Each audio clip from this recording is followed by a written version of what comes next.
Terima kasih untuk kasih yang tanpa batas, kasih yang luar biasa bagi kami.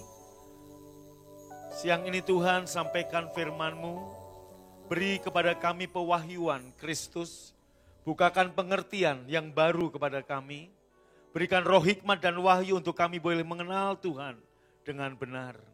Terima kasih Bapa, kami siap diberkati dalam satu nama Tuhan Yesus Kristus. Mari yang siap diberkati lambaikan tangannya dan sama-sama kita berkata amin. Boleh lebih mantap lagi katakan amin. Sekali lagi angkat tangannya katakan amin. Tepuk tangan paling meriah buat Tuhan. Shalom. Bagaimana kabar Bapak Ibu Saudara? Amin. Puji Tuhan. Juga yang live streaming lewat YouTube, Facebook, Instagram. Semuanya sehat, kuat, makmur, panjang umur. Tepuk tangan paling meriah sekali lagi buat Tuhan. Silakan duduk saudara. Haleluya. Wahyu pasal yang ke-12 ayat yang ke-11.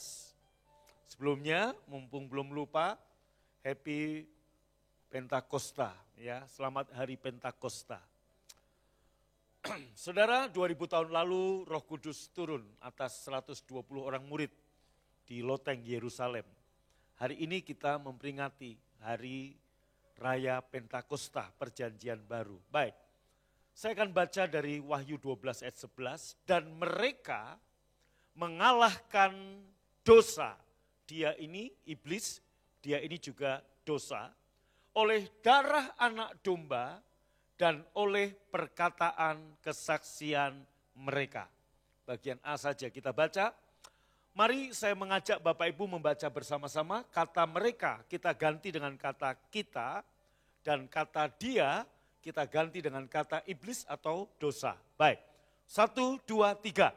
Dan kita mengalahkan dosa oleh darah anak domba dan oleh perkataan kesaksian kita. Ya, saudara, firman Tuhan berkata begini. Kita mengalahkan iblis oleh darah anak domba. Iblis sudah kalah oleh Yesus.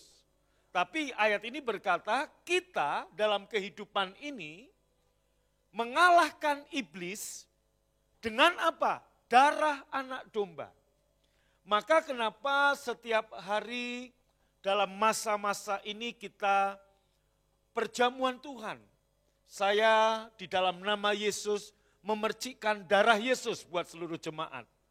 Karena ayat ini berkata, kita bisa mengalahkan iblis, kita bisa mengalahkan dosa oleh darah anak domba.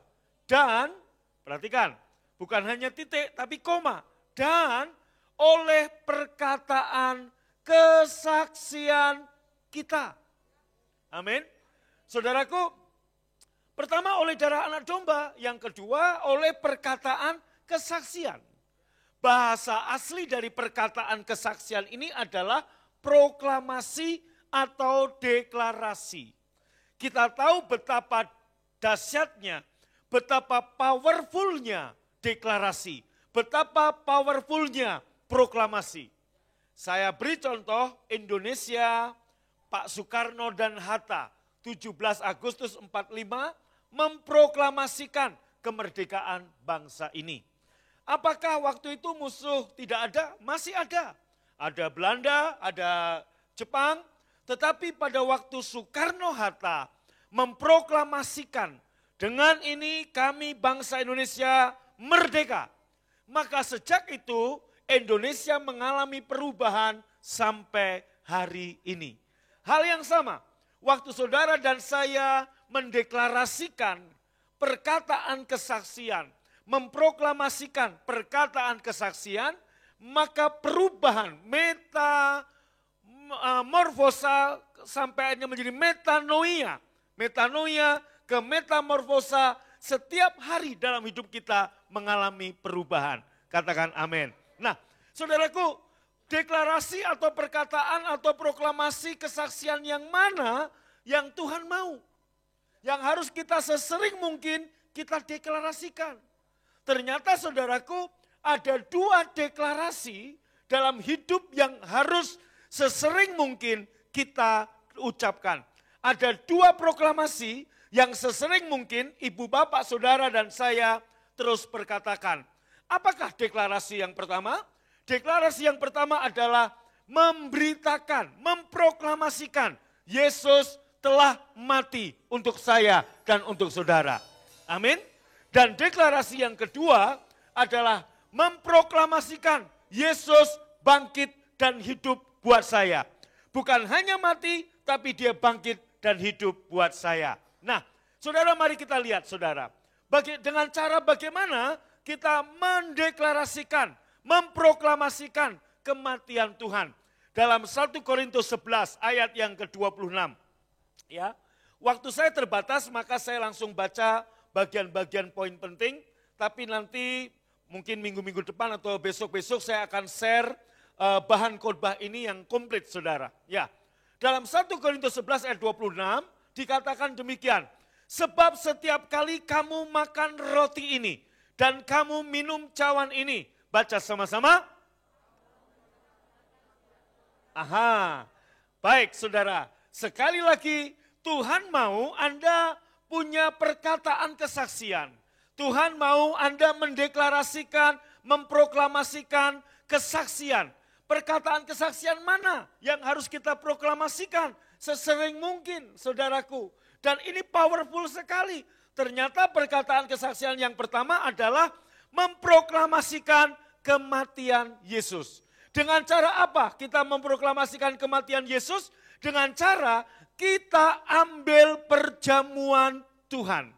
Katakan dengan saya, perjamuan Tuhan. Kurang keras, 2, 3.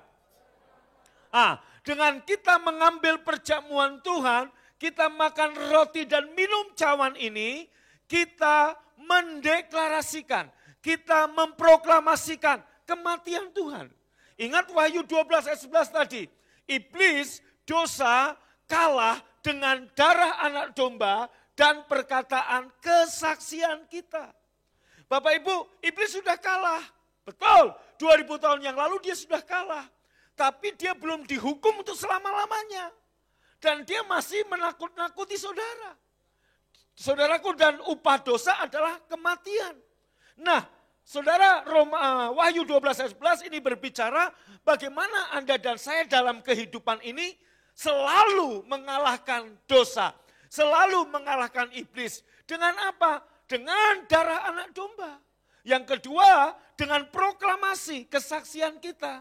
Proklamasi yang pertama adalah memproklamasikan Yesus mati buat saya. Nah, dengan cara apa kita memproklamasikan Yesus mati? Ternyata saat kita perjamuan kudus, saat kita perjamuan Tuhan, saat kita makan tubuh dan minum darah Tuhan, dengan sendirinya saudara dan saya sedang memproklamasikan Yesus mati buat kita. Katakan amin. Makanya Bapak Ibu, waktu Anda makan tubuh dan minum darah Tuhan, entahkah hari ini di gereja, entahkah setiap malam dalam ibadah mesbah keluarga, saya mau Bapak Ibu Saudaraku bukan hanya sekedar makan dan minum, tapi Anda berkata, aku sedang memproklamasikan Yesus mati buat aku. Tahukah Anda, kuasa kematian Tuhan itu untuk apa? Begini Pak, Bu, surat wasiat Tuhan buat.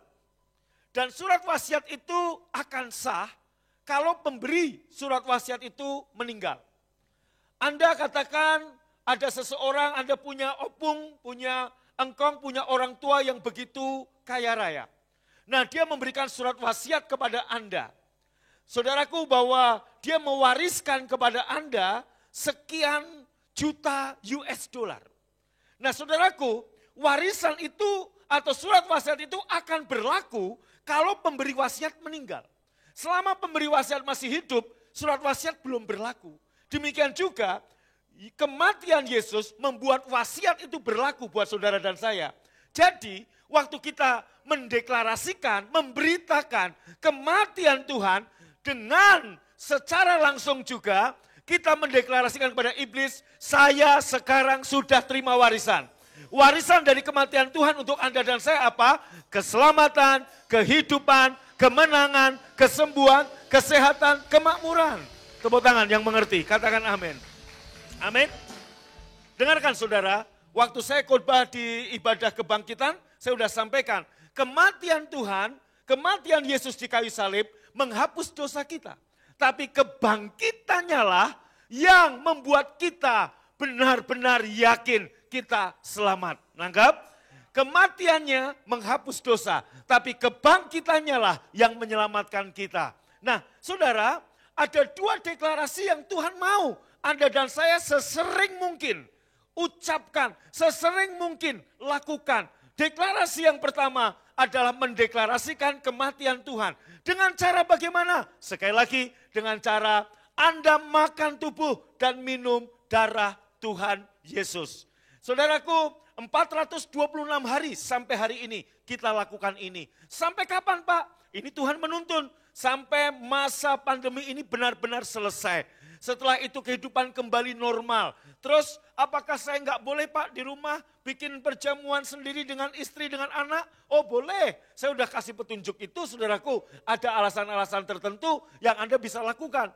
Tapi selama Tuhan menuntun kita seperti ini, lakukan apa yang Tuhan sudah tuntun buat gereja kita. Saudaraku, nanti setelah khotbah, kita akan sama-sama makan tubuh, minum darah. Anda juga sedang memproklamasikan Dia mati bagi saudara dan saya. Tepuk tangan. Dan wasiat itu sudah berlaku buat saudara dan saya. Katakan haleluya. Amin. Nah, kemudian saudaraku, deklarasi atau proklamasi yang kedua apa Pak? Kematiannya saja menghapus dosa kita. Maka proklamasi atau deklarasi yang kedua, yang Wahyu 12 ayat 11, maksud adalah kita memproklamasikan Yesus bangkit dan hidup. Dengan cara apa Pak? Kita memproklamasikan Yesus bangkit dan hidup. Dengan cara bagaimana saudara? Nah, saya mau sampaikan buat saudara. Oke, kita lihat saudaraku dalam Kejadian pasal 14. Dalam Kejadian pasal 14, Anda dan saya adalah anak-anak dari Bapak Abraham, betul? Yang betul cuma 3 orang. Anda dan saya anak dari Abraham. Abraham bapak orang beriman. Ya, Galatia berkata karena kamu milik Yesus, maka kamu juga keturunan Abraham. Nah, saudaraku, harusnya kita belajar dari Abraham. Nah, Bapak Ibu kita lihat. Peristiwa ini berbicara ketika Abraham membebaskan Lot. Ya, Abraham gak ada urusan dengan Raja Sodom. Tapi Lot, keponakan Abraham, tinggalnya di Sodom. Dan Sodom saat itu diserbu, diserang oleh Raja Kedorlaomer dan teman-temannya, saudaraku. Nah, karena Lot tinggal di Sodom, Lot adalah orang kaya di Sodom, Lot juga ditangkap, juga ditawan. Nah, Abraham sebagai paman, ya saudaraku, pengen membebaskan ponakannya.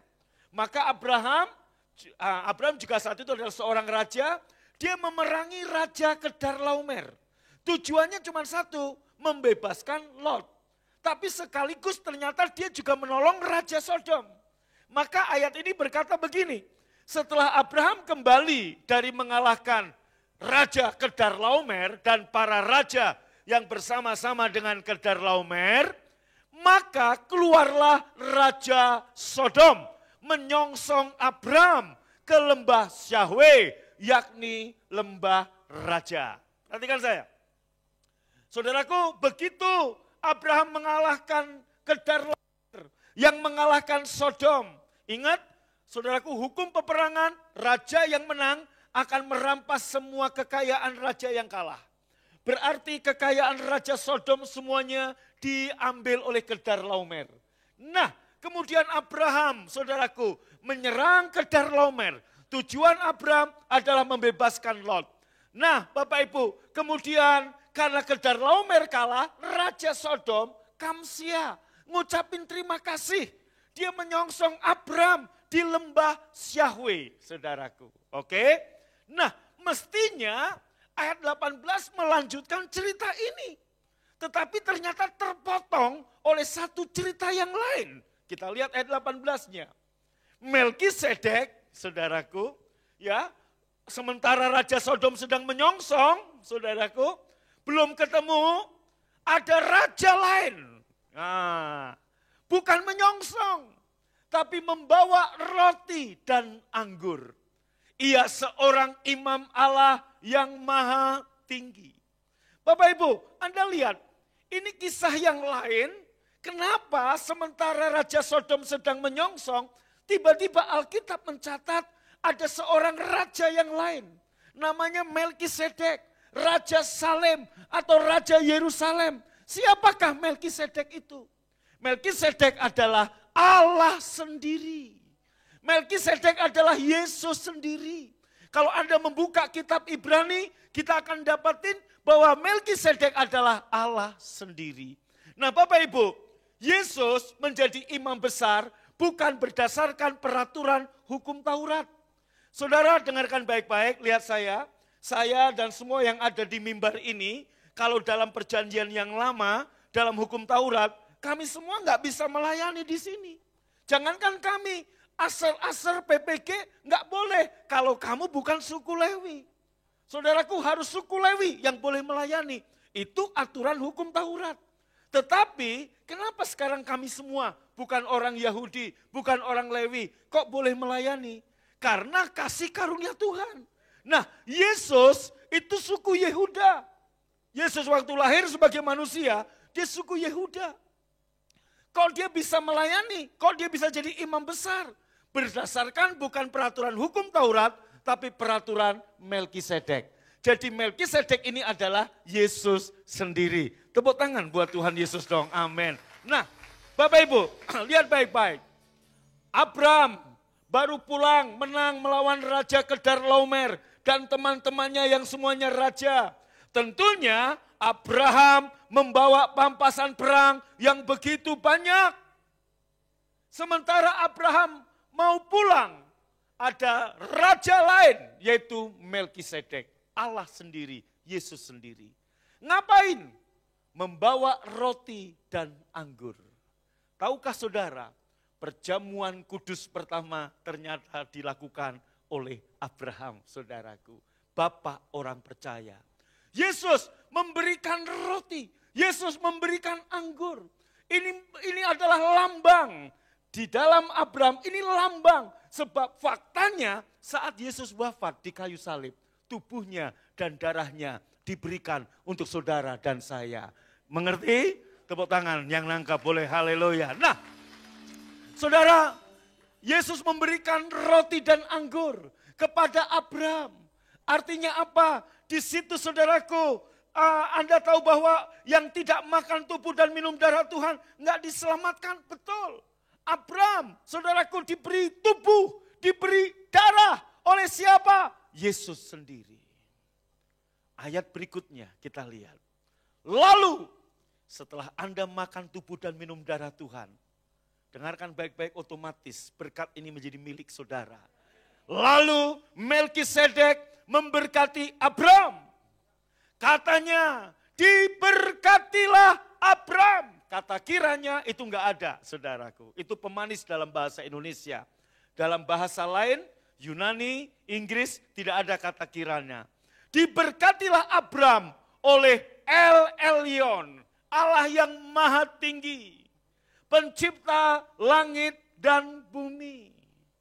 Setelah Anda makan tubuh minum darah Tuhan, dengarkan baik-baik. Berkat Tuhan itu menguasai saudara. Ada perlindungan Tuhan atas saudara. Ayat 20-nya dikatakan, dan terpujilah Allah yang maha tinggi, yang telah menyerahkan dosa iblis musuhmu ke tanganmu. Saudaraku, waktu Anda makan tubuh minum darah Tuhan, Anda memproklamasikan kematian Tuhan.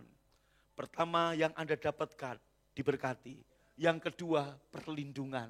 Saya percaya Anda dengan pengertian ini beriman, maka COVID-19, krisis pandemi ini enggak berpengaruh pada saudara. Sebab apa? Allah melindungi saudara. Tepuk tangan paling meriah. Nah, kemudian lalu Abraham memberikan kepada Melkisedek 1/10 dari semuanya. Abraham memberikan kepada Melkisedek, baca sama-sama, saya udah 18 bulan nggak khotbah perpuluhan. Ini mau khotbah perpuluhan kok wajah saudara kayaknya agak beda ya. Ini akan memberkati saudara ini. Halo? Terakhir saya khotbah perpuluhan itu November 2019. Saudaraku Anda lihat. Lalu Abraham memberikan kepada Melkisedek 1/10 dari semuanya. Baru cerita tentang Raja Sodom berlanjut. Ya, kita lihat ayat 23-nya, saudaraku. Ayat 23 ini saya potong-potong aja ya, ada 21, 22-nya. Raja Sodom ngomong begini sama Abraham. Karena kamu udah nolong gua, lihat saya, kira-kira begini bahasa gaulnya. Karena lu udah nolong gua, dan semua kekayaan gua yang dirampas oleh Raja Kedorlaomer, kamu mau perlu berapa, ambillah. Sisakan sebagian buatku. Itu permintaan Raja Sodom. Karena apa? Kekayaan Raja Sodom udah diambil oleh Kedorlaomer. Dan Kedorlaomer kalah sama Raja Abram. Maka semuanya milik Abram. Tapi Raja Sodom meminta, ambillah apa yang engkau perlu. Apa jawaban Abram? Abram jawab gini, aku enggak ngambil apa-apa dari kepunyaanmu itu. Sepotong benang atau tali kasut pun, no. Supaya kamu jangan berkata, Abram kaya karena Raja Sodom. Jangan orang nanti ngomong, gua kaya karena lu Raja Sodom. Bapak Ibu, sebenarnya kisah ini kisah Abraham membebaskan Lot dan kisah Abraham ketemu dengan Raja Sodom. Tapi diselipi 3 ayat pertemuan Abraham dengan Yesus. Yang disebut di sini adalah Melkisedek. Melkisedek membawa apa? Roti dan anggur. Ini yang tadi saya katakan Wahyu 12 ayat 11. Proklamasi yang pertama adalah kamu makan tubuh dan minum darahku, kamu memberitakan kematianku. Saudaraku, deklarasi kedua yang Tuhan mau sesering mungkin kita lakukan, yaitu apa? Memproklamasikan, mendeklarasikan Yesus yang aku sembah. Bukan hanya Yesus yang mati di kayu salib, tapi Yesus yang bangkit dari kematian dan dia hidup. Sebab dia hidup ada masa depan. Sebab dia hidup ada hari depan. Sebab dia hidup aku menang. Tepuk tangan buat Tuhan. Amin. Amin. Jadi deklarasi yang kedua ini apa saudara? Kembali ke ayat 20. Abraham ternyata membuat 2 deklarasi. Deklarasi pertama yang Abraham lakukan yaitu apa? Abraham memberitakan, memproklamasikan Yesus mati buat aku. Dengan dia makan tubuh dan minum darah Tuhan. Dia makan anggur, makan roti dan minum anggur. Deklarasi kedua, apa yang Abraham lakukan? Anda lihat bagian terakhir. Lalu Abraham memberikan kepada Yesus, kepada Melkisedek. Baca yang keras. Bacanya jangan fales. 2, 3. 1/10 dari semuanya. Ternyata waktu saudara dan saya memberi 1/10 dari semua berkat, gaji, bunga deposito, pemasukan, income, bonus, apapun yang Anda terima, waktu engkau memberi 1/10 kepada Tuhan, engkau sedang memproklamasikan Yesus bangkit dan hidup. Mungkin Anda berkata, Pak Pendeta ini ngarang-ngarang aja nih, bisa-bisanya. No, ada ayatnya. Kita buka, saudaraku, Ibrani pasal yang ke-7 ayat 8. Langsung IMB-nya saja lebih jelas, di dalam bahasa Inggris juga lebih jelas. Di sini manusia fana menerima persepuluhan. Maksudnya begini Pak Bu, perhatikan saya baik-baik, fokus. Tolong anak-anak muda, jangan mikirin pacar, lihat saya baik-baik. Ya, pacar bisa putus, tapi firman Tuhan yang akan memerdekakan Anda. Amin, dengarkan ini. Di sini manusia fana menerima persepuluhan. Maksudnya waktu Pak Sukadame ya, Pak Usman, Pak Novian membawa persepuluhan ke gereja BFA, kami manusia fana yang menerima perpuluhan saudara. Untuk apa persepuluhan itu? Sebagian untuk hidup kami, hamba-hamba Tuhan yang melayani. Tapi sebagian besar kami investasikan, dalam bahasa modern, kita belanjakan untuk memperluas Injil Kerajaan. Ini live streaming, Anda boleh tanya panitia pembangunan Palangkaraya, berapa kafling tanah kita beli dan berapa miliar kita membangun gedung yang muat ribuan orang di Palangka. Dan semuanya uangnya dari perpuluhan BFA Bandung. Dari perpuluhan saudara. Isinya, nah sekarang saya tantang mereka, Jemaat Palangka. Kami Bandung sudah membantu membeli tanah. Kami Bandung sudah membantu membangun gedung gereja. Sekarang kursi AC, alat musik, sound system, LED, dan pernak-perniknya Jemaat Palangka. Nah, artinya Anda tahu bahwa persembahan persepuluhan yang Anda store, Anda kembalikan ke rumah Tuhan di tempat ini, sebagian besar justru kita kembalikan untuk pelayanan. Termasuk kita menyupport daerah-daerah saudaraku. Ya, daerah-daerah saudara. Termasuk ada sebenarnya saya juga punya bagian menerima persepuluhan dari satelit-satelit. Tapi Anda boleh tanya kepada gembala-gembala satelit. Saya kembalikan lagi untuk penginjilan saudara. Nah, oke, kita nggak bicara itu, kita bicara gini. Di sini kami manusia fana menerima persepuluhan saudara. Tetapi di surga, dialah yang menerima persepuluhan saudara. Kenapa? Berarti waktu saudara membawa persepuluhan, ada manusia yang menerimanya, ada juga Tuhan yang menerimanya. Nah, sementara Anda membawa persepuluhan, dia yang menerima titik koma. Titik koma berbunyi gini, persepuluhan itu menjadi kesaksian bahwa Yesus hidup. Jadi waktu Anda memberikan persepuluhan, Anda sedang mendeklarasikan, Anda sedang memproklamasikan, Yesus yang kita sembah bangkit dan hidup. Tepuk tangan paling meriah. Amin. Wow, luar biasa. Luar biasa. Kematiannya aja kita deklarasikan.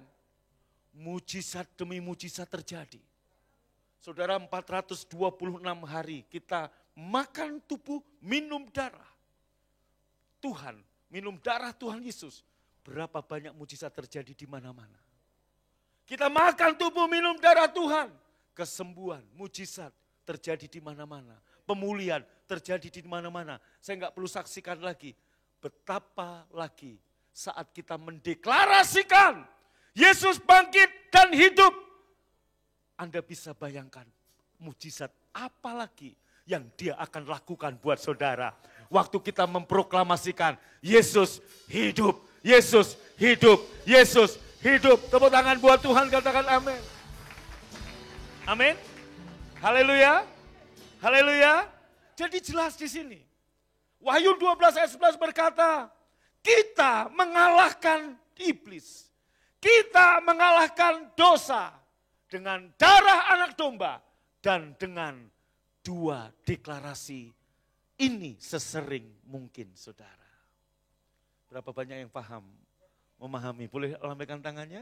Wow. Nah, saudaraku, kembali ke kitab Kejadian. Di dalam ayat yang ke-23, Kejadian 14. Abram berkata begini, saudara. Abram berkata begini. Aku tidak akan mengambil apa-apa dari kepunyaanmu Raja Sodom. Karena pampasan perang yang Abram dapat dari Raja Kedarlaomer dan raja-raja yang lain. Itu lebih dari cukup. Maka waktu Raja Sodom bilang ambil bagianmu. Karena kamu menolong aku, itu ada bagian. Dalam hukum kerajaan peperangan begitu. Abram bilang, tali kasut sepotong benang, gua nggak mau. Supaya jangan orang berkata, ya supaya kamu nggak bisa ngomong, Abraham kaya gara-gara Raja Sodom. Kata kaya di sini, Anda lihat. Anda lihat ayat 20-nya, kita lihat. ayat 20-nya.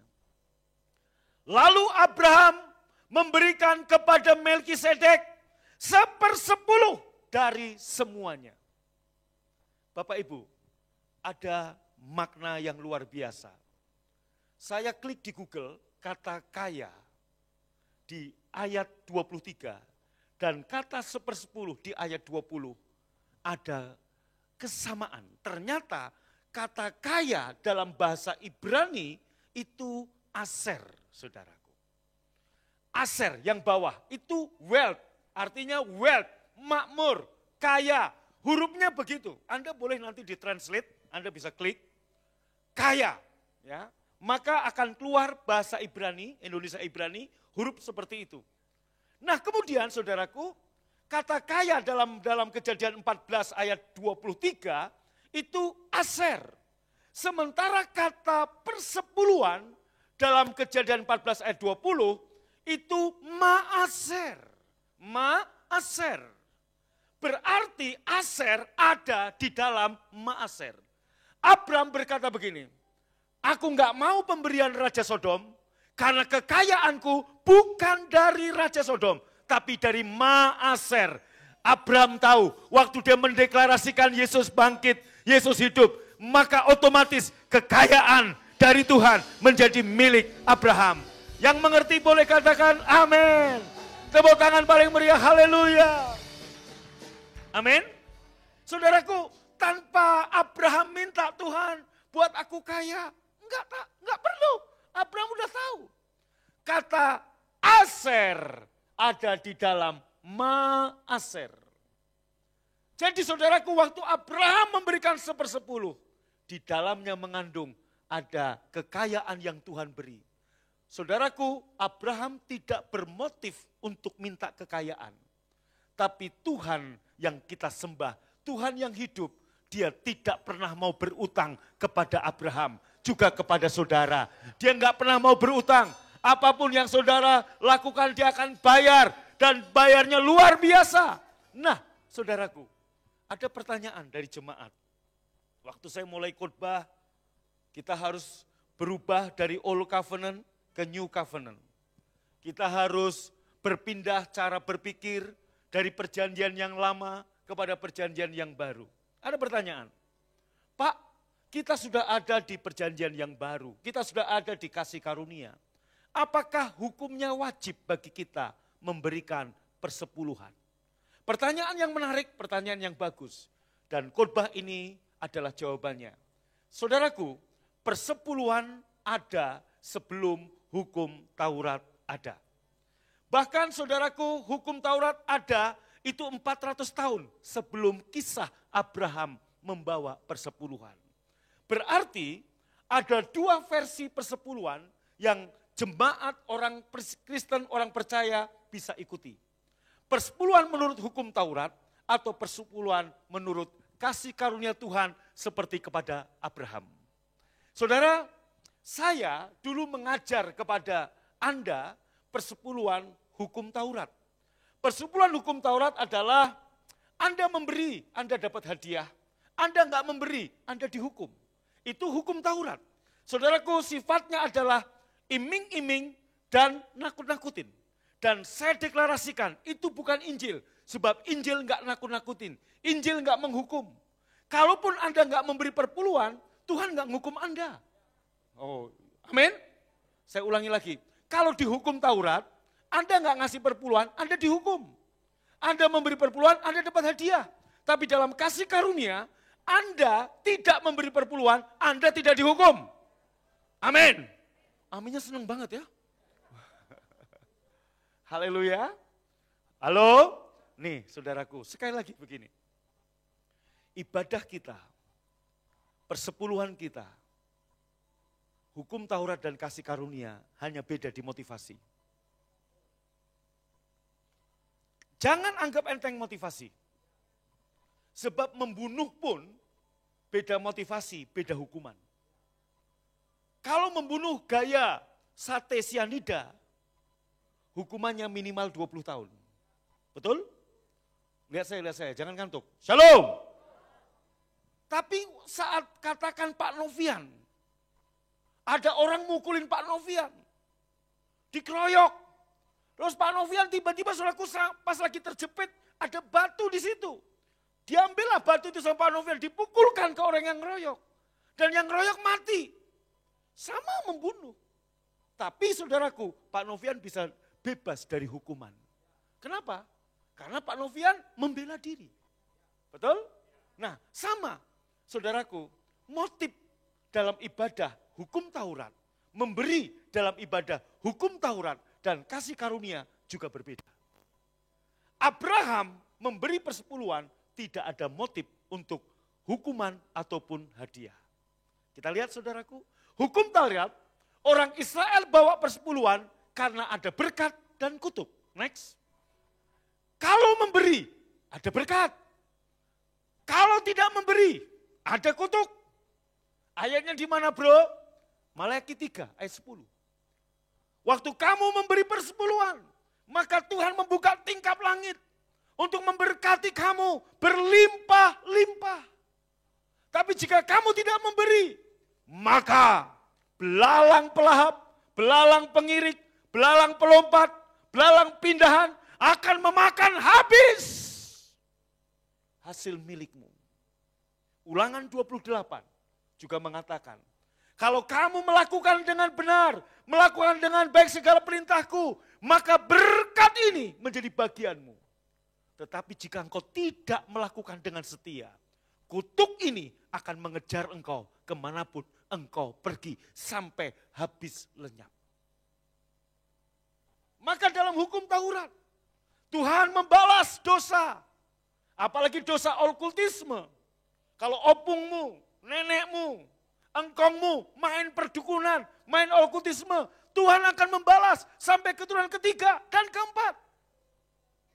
Maka Anda lihat pada waktu seorang wanita kedapatan berzina, orang Farisi, ahli-ahli Taurat menyeret dia, dibawa ke halaman bait Allah, dan mengatakan kepada Yesus, Yesus menurut hukum Musa, perempuan seperti ini harus dirajam dengan batu. Mereka semua udah bawa batunya, saudaraku. Yesus gak ngapa-ngapain. Yesus hanya diam.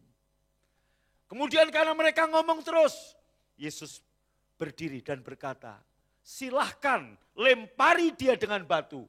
Dengan syarat yang tidak berdosa, dia yang pertama lempari perempuan ini dengan batu. Singkat cerita, semua batu diletakkan oleh orang-orang Farisi dan hukum Taurat ini. Mereka pergi, saudaraku. Dengarkan baik-baik. Hanya ada satu orang yang bisa melempari perempuan ini dengan batu. Dan orang ini adalah Yesus. Semua orang pengen melempari, tapi tidak bisa. Ada satu orang yang bisa, tapi tidak mau melempari. Itulah Yesus. Artinya, sekalipun Anda enggak memberi perpuluhan, Yesus enggak menghukum saudara. Puji Tuhan, sukacita? Waduh, senang sekali, puji Tuhan, haleluya. Tepuk tangan buat yang sukacita. Haleluya, haleluya, amin. Saudaraku senang sekali ya, beberapa orang, wah alhamdulillah, puji Tuhan. Saudara kayak dimerdekakan betul ya, luar biasa. Tapi dengarkan ini, ya.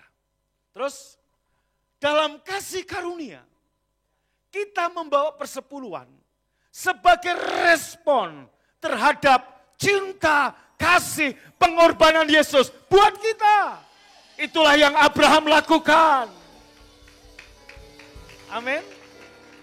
Abraham memberi tanpa pamrih. Abraham memberi bukan karena takut dihukum. Abraham memberi bukan karena pengen hadiah. Tapi Abraham memberi karena dia tahu bahkan nyawa, nafas hidup, apa yang kumiliki, semua datang dari Tuhan. Katakan amin. Makanya saudaraku, apa yang Abraham lakukan? Abraham memberi sebagai tanda cinta, tanda kasih. Nah, dengan pengertian yang benar ini, mulai hari ini, waktu saudara memberi perpuluhan, terserah saudara, Anda mau pakai hukum Taurat atau Anda pakai hukum kasih karunia. Waktu Anda pakai hukum Taurat, Anda memberi berkat turun atas saudara. Anda lupa memberi bulan ini, hukuman kutuk menanti Anda. Loh, betul. Saudaraku, tanpa Anda sadari, yang selama ini Anda pakai model begini, kenapa usahamu nggak diberkati? Karena kamu pakai model begini dan kamu sering lupa perpuluhan. Lihat dari wajahnya kelihatan. Tetapi dengan kasih karunia Tuhan, kalau Anda dengan perspektif ini, cara pandang ini, dengarkan, Harvest anak saya, dia bikinin kopi buat saya, dia bikinin teh buat saya. Chris bikinin teh dan kopi buat saya. Saudaraku, bisa dua-dua bikin teh, tapi beda motif. Yang satu motifnya tulus, yang satu motifnya pengen pakai data. Bisa. Nangkap saudara? Oh iya. Halo? Anak saudara membantu saudara, bisa beda motif. Saudaraku, kalau anak-anakmu masih begitu, maklum. Karena anak-anak ini masih belum dewasa. Demikian juga, kenapa di hukum Taurat harus ada ancaman dan ada iming-iming? Karena saudaraku belum dewasa. Tapi dalam kasih karunia, loh, anak saudaraku dia udah ngerti. Semua milik bapaknya milik dia. Semua milik Allah, milik saudara. Apa yang bapak punya, anak punya. Amin. Amin. Nah, dengan motivasi ini, saudaraku, dengarkan baik. Apalagi, tadi saya jelaskan, ternyata persepuluhan bukan sekedar kita memberi persepuluhan, ternyata adalah perkataan kesaksian. Ternyata adalah proklamasi kebangkitan Yesus dan Dia yang kita sembah, Allah yang hidup. Amin. Dan ternyata persepuluhan yang Abraham lakukan, Aser ada di dalam Maaser. Berarti waktu saudara dan saya memberi, walaupun gak ada motif untuk diberkati. Kenapa? Motif kita satu. Abraham motifnya apa? Dia udah diberkati dulu. Anda harus sadar, saudara dan saya adalah orang yang sudah diberkati. You are blessed, you are loved, you are favored. Maka kita membawa, kita memberi sebagai proklamasi kita. Dan respon kita akan kasih Tuhan buat kita. Wow, amin. Maafkan saya kalau dulu saya ngajar Anda ngiming-ngimingin dan nakut-nakutin. Karena itu juga yang saya dapat dari senior-senior saya. Sampainya Tuhan memberikan pengertian yang baru ke saya. Agung, kamu harus pindah dari Old Covenant ke New Covenant. Sekarang saudaraku, motif kita membawa persepuluhan kita. Yaitu apa? Dia sudah mengasihi kita. Saya sudah diberkati. Amin. Kalau ada yang bertanya, Pak berarti perjanjian dalam kasih karunia masih ada perpuluhan? Masih. Abraham dipilih karena kasih karunia. Saudara dan saya dipilih karena kasih karunia. Apa yang membedakan perpuluhan hukum Taurat dan kasih karunia? Motivasinya. Sama ibadah kita. Ingat kalau dalam hukum Taurat, Anda ibadah dan Anda enggak ibadah, ada hukuman dan ada hadiah. Betul? Anda setia ibadah, hadiah menanti. Anda enggak ibadah, kutuk menanti. Tetapi dalam kasih karunia, kita ibadah ini bukan motif hadiah atau dihukum. Kita sudah diberi hadiah full, semua milik kita. Amin. Amin. Jadi kita bukan pahala, amal, supaya kita dikenal jadi anak soleh, dikenal Tuhan. Enggak, kita sudah dikenal lewat kematian Yesus di kayu salib. Dan waktu kita memberi persepuluhan, kita memproklamasikan Yesus bangkit dan Yesus hidup. Kematiannya menghapus dosa, kebangkitannya menyelamatkan kita. Waktu kita proklamasi kematian, saudaraku, kita sedang memproklamasikan saya sehat, kuat, makmur, panjang umur, diberkati. Waktu kita memproklamasikan Yesus hidup, dia tidak pernah terlelap, dia enggak pernah tertidur, dia hidup, dia selalu ada dengan kita, dia selalu ada menolong kita, tangannya selalu menopang kita. Waktu Anda membawa persepuluhan dengan motivasi ini, engkau sedang memproklamasikan Yesus hidup. Tepuk tangan paling meriah. Baca sama-sama dengan keras, 2, 3. Lebih keras lagi, perjamuan Tuhan adalah proklamasi kematian Yesus. Terus, persepuluhan adalah proklamasi Yesus bangkit dan hidup. Perhatikan, betapa powerfulnya proklamasi. 17 Agustus 45, sekalipun keadaannya masih belum ada apa-apa, penjajah masih ada. Tapi kuasa proklamasi yang dilakukan oleh proklamator kita mempengaruhi bangsa ini sampai hari ini. Demikian juga proklamasi kematian Tuhan dan proklamasi kebangkitan Tuhan akan mempengaruhi hidup saudara. Kapan proklamasi kematian Tuhan? Saat kita makan roti dan minum cawan. Kapan kita proklamasi kebangkitan Tuhan? Waktu kita membawa persepuluhan kita. Maka efeknya, dampaknya luar biasa dalam hidup saudara. Tepuk tangan, bangkit berdiri. Haleluya.